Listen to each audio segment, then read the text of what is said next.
Monsoon की लगातार बारिश से कर्नाटक तेलंगाना में भारी तबाही हुई है। दोनों ही रियासतों में डैम खोलने से निचले इलाकों में सैलाब के हालात पैदा हो गए हैं। कर्नाटक में कई नदियां खतरे के निशान से ऊपर बह रही हैं।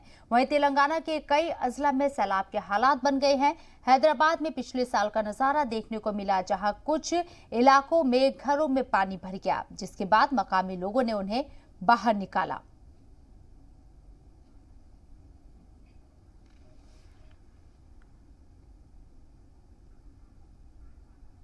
और हमारे नुमाइंदे शाहिद काजी हमारे साथ मौजूद है। बात करने के लिए उनका रुख करते हैं। शाहिद, किस तरह के हालात हैं, क्योंकि बारिश लोगों की परेशानी बढ़ा रही है, अभी क्या सूरत हाल?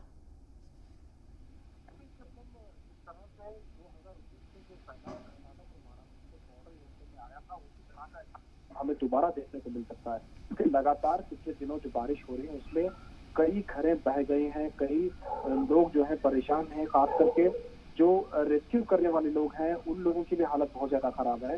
जो कश्ती थी उस बचाने की जो कोशिश की करने के लिए जो कश्ती जा रही थी वो भी पलटने से एक शख्स की मौत हो गई है।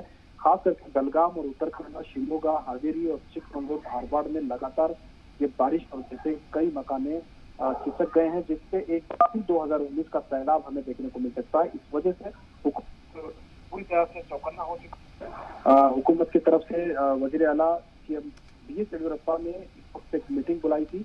उसमें तमाम जो डिस्ट्रिक्ट के डीसीज हैं, डिप्टी कमिश्नर्स हैं, उनको ऑनलाइन कॉन्फ्रेंस करके ये समझाने की कोशिश की है कि किस तरह से इसको रेस्क्यू किया जाए, क्योंकि इसका असर पूरे रियासत पे है। आज भी बेंगलोर में बारिश हुई और पूरे इलाकों में हल्की फुल्की बारिश हो रही है, लेकिन खास करके जो बेलगाम का इलाका है, जो महाराष्ट्र से सटा हुआ इलाका है, इस इलाके में बहुत ज्यादा हमें नुकसान को देखने मिल रहा है। काफी नुकसान हो रहा है, इसको लेकर सभी लोग फिक्रमंद है। बहुत बहुत शुक्रिया शाहिद, आपका तमाम जानकारी हम तक पहुंचाने के लिए।